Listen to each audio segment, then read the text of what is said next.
महाराज श्री, यदि कोई व्यक्ति मंदिर जी में अभिषेक, शांति धारा या पूजन पाठ कर रहा हो और अचानक से उसका मरण हो जाए, तो उसका ऐसा कौन सा प्रबल पुण्य होता है कि मंदिर जी में उसका मरण हो गया? बहुत बड़ा पुण्य का उदय है। हमारे पूज्यपाद स्वामी ने भक्ति के अंदर लिखा, उन्होंने भगवान से वरदान मांगा कि भगवान मुझे कुछ नहीं चाहिए, बस मेरा मरण कहाँ हो। गुरु मूले यति निचते चैत सिद्धांत वार्धि सदघोषे मम भवत जन्म मरणे समन्वितम मरणम। हे भगवान, मेरा मरण कब हो, कहाँ हो? जहां साधुओं का समूह हो, और क्या हो, मंदिर हो, और मंदिर में साधुओं के द्वारा प्रवचन चल रहा हो, ऐसे समय पर मेरा मरण होना चाहिए। इससे सिद्ध होता है कि वो भाग्यशाली है। अभी 2 दिन पहले अजमेर में ऐसे एक भाग्यशाली का मरण हुआ, सुनील करके, गदिया करके परिवार का। महाराज को पड़कारा, उसकी आवाज भी मैंने सुन ली। महाराज को पड़कारा, नमोस्तु नमोस्तु नमोस्तु। और काकताली न्याय से उस दिन का नमोस्तु में इतना प्रभाव था, कई दिन से बड़े महाराज के आहार नहीं हो रहे थे। उस दिन की नमोस्तु में इतना आकर्षण, इतना पुण्य था उसका तेज, कि ठीक वहां जो आचार्य थे वो पड़गहन में आ गए और पड़गहन करके खुशी खुशी ले जा रहा है। और चलते, धोती दुपट्टा है, महाराज आगे है, वो पीछे पीछे चल रहा है।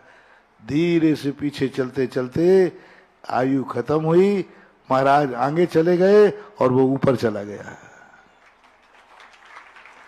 महाराज आगे जा रहे, चले जा रहे, वो पीछे चल रहा था, और पीछे पीछे रहते ही बस उसके आयु के निश्चय खत्म हो गए। कितना पुण्य, कितना भाग्यशाली है। मरना तो सबको है, जवानी में भी मर जाते, अकाल में भी मर जाते। कोई व्यापार करने जा रहा है, कोई बारात में जा रहा है, जवान भी मरते हैं, घर उजड़ जाते हैं, परिवार अनाथ हो जाते हैं। मरने की कोई बड़ी बात नहीं है, लेकिन ऐसे समय मरना कि महाराज को पड़गाहन करके महाराज आगे आगे जा रहा है, पीछे जा रहा है, और महाराज को आगे भेज करके वो पीछे के पीछे रहकर ऊपर चला गया, ये बहुत बड़े पुण्यात्मा जीव का लक्षण कहलाता है। एक घटना सम्मेश शिखर जी में घटी थी बहुत वर्षों पहले।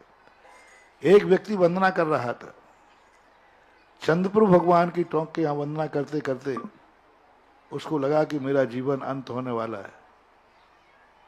उसी समय उसके पुण्य से देखो क्या पुण्य था, उसको ये एहसास हुआ, अभी उसको पता नहीं था कि मैं मरूंगा, वंदना करने गया था। उसी समय मुनिराज संग वहां वंदना कर रहा था। उसने मुनिराज के पैर पकड़ लिए, बोले मुझे दीक्षा दो, अभी इसी समय दीक्षा दो, मेरी जिंदगी बहुत थोड़ी सी रह गई। महाराज ने कहा ऐसे कैसे दीक्षा दो, तुम भी वंदना कर रहा है, मैं भी वंदना कर रहा हूं, चल भाई नीचे चल, नीचे विचार करूंगा। बोले नीचे तक मैं जा ही नहीं पाऊंगा, नीचे तक मैं जा ही नहीं सकता, मेरी उम्र बहुत थोड़ी रह गई। अब वहां कहां तो पिछी लाए और कहां कमंडल लाए। आचार्य वो साधु थे, उसके निमित्त ज्ञानी थे, जान लिया कि ये मरण को प्राप्त होने वाला है। तुरंत अपनी पिछी खोल करके आधी पिछी उसको दी, वहीं की मिट्टी से उसको दीक्षा दी, और दीक्षा दे करके जैसे ही पालथी लगा के बैठा उसी टोक से चला गया। अब देखो उसका पुण्य देखना।